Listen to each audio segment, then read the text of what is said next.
Okay, hi, I'm gonna make a short video behind the scenes of editing the photos from the figurative photo shoot. So this is my laptop and I am embarrassed to say, I was kind of laughing with Rebecca. I photographed 645 images from our hour-and-a-half long session with Rachel, but so they're uploaded right now into Bridge, which is part of Adobe Suite. So I use both Bridge and Photoshop. But I'm also going to show you some tips, and my two little tips are going to be on using Google for editing and also Alien Skin. But I probably won't put it all in this video. I'll probably do two videos. Okay, so there's a couple things that I could do here. One is I could make these images a little bit bigger because I know like this is a nice size for me, because I know too I can look at them what I call comparatively, and I can also look ahead. So like I know that these four and in these grouping are really the same, right? Okay, wait, so that went a little slow, sorry, or a little fast. So I was thinking about like these four. Hang on, let me actually get four on here and mean what I say. So I'm gonna shrink them down. All right, so that's 6. I'm really not that good at math, which you can probably tell. Okay, wait, so good. All right, it's not gonna give me 4 now that I said that, so I'm gonna just do 6.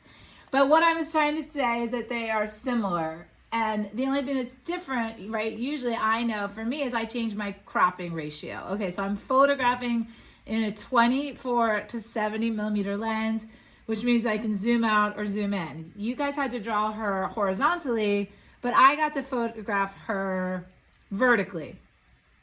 And I also mentioned that I was gonna do views. So like of these, the only reason I would pick something like this is if I was really interested in what I call the surroundings or the environment, right, outside of the figure. But for what we're gonna do in this class and in the next couple of weeks, I just don't feel like I need this. The only other reason that I would pick this one is if I wanted her to be smaller. So I would think about her body in terms of scale in proportion to the rest of the picture. So she's smaller here in this picture than she is in this picture. And then I think I zoom in closer, right? So close that I crop her, right? So she is enlarging in the picture frame, right? I can technically enlarge her also in any of these pictures, but this one has like environment and like this one has less. So I'm gonna go for this one. I also do a starring or a rating system when I edit. So I kind of just browse through, just like I'm reading a magazine. I just kind of go around, and I know that they're gonna go in order by the pose. So I just starred 2, and I might star one of these side ones just for the sake of showing you guys another perspective of where she was standing. Okay, so this was also a pose. Is it? Oh, this is the same pose. It's like hard to tell even. Is this the same pose? No, it's not. Okay, her arm is lowered. So this is a new pose. All right, and again, I'm just gonna, this is probably what you guys drew. So here's her full length. And again, like my angles on my camera could be very different from yours too, based on the angle that the laptop was to her body versus my ability. And I think I talked about this on Wednesday, was that I was gonna walk, because she's against the wall, I was gonna walk in 180 degrees, a half circle around her and take pictures. I think we didn't actually draw this one. I think this was like a joke, but I can start anyway. And then we have it. Right, so sometimes photos are pretty quick, and a lot of times when I'm working with a model, I might even ask her to move, so that I can see how she moves, right? And I think Marcy mentioned that she called it familiarity with the model's like shapes, right? Like what she looked like the angles of her body in regards to her drawing. But I can definitely agree with that as far as learning about how somebody moves and what shapes their body makes, so that I can pick the best shapes for for the photograph. Again, like I just don't think I need a picture this wide. So I can go ahead, and this is the next pose. So I'm gonna have at least, I'm gonna have at least 3 pictures per pose, but I'll try to give you guys even some more. So again, I'm going through and giving them a 1-star rating, and I'm just, again, kind of going with my gut and also doing a little bit of what I call comparative, where here's the same pose, eyes open, looking down. Here's the same pose, closed, maybe cropped a little bit tighter. I'm just going to objectively make a decision and say, I want her hands and I like her eyes open. So I picked that one, right? If I really can't decide between 2, I might click on them both and switch my screen view so that I can look at them without the other ones confusing me and be totally comparative between this one cropped closer and this one wider, then look more closely at hand details or facial details. Okay. I can already tell this is taking a long time. So I'm not going to sit here and bore you as I go through 645 pictures, but I will go through them. But let me just jump forward to how I do a little bit of the post.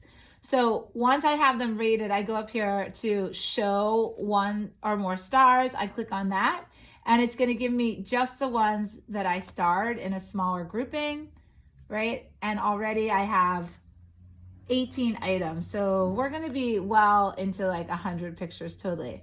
I'm in NEF or raw files now. So I'm going to app A, click them all, and I'm going to open in camera raw. Once they're open in camera raw, then this is what I call the digital darkroom.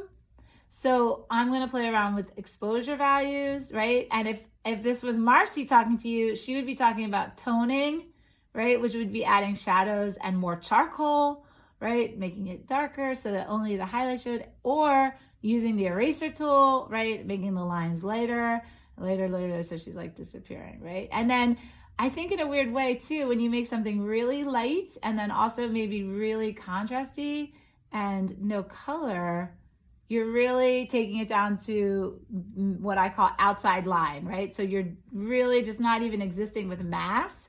You're kind of just making it more like a graphic and really just seeing outside line of the figure here, right? Okay, so anyway, I'm not gonna edit those like that for you guys. I'm gonna give you nice midtones of highlights and shadows.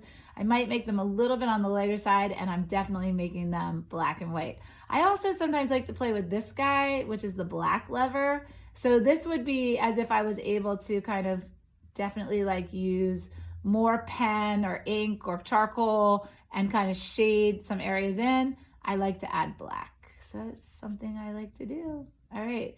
And then I could just do like these in little groupings too. And the reason I could do them in groupings is because I didn't really change the lighting situation in the studio. So a lot of these pictures are basically what I call equivalent exposures. I didn't change my exposure value, and I didn't change the lighting. So I know that I can do a fairly large group in a batch, right? And then I can kind of fine tune them. Again, like when you have a nice fat raw file like I do, you can really play around with the lightening and darkening of the picture, right? Which is making the grays darker, the whites whiter, right? Black's darker, gray tones blending. So I like it kind of on the lighter side, especially for encaustic, because it just helps me see better. And then I can always add more toning and shading with paints later. And I like her shadow. I don't want to lose that shadow. So I'm thinking like right about in there. And then I could crop them, but I'm probably not going to. This is the crop tool here. I mean, maybe a little bit, because there's nothing like just something so simple and beautiful, you know, and that's why I like my studio, right? My nice, simple concrete floor and neutral white wall.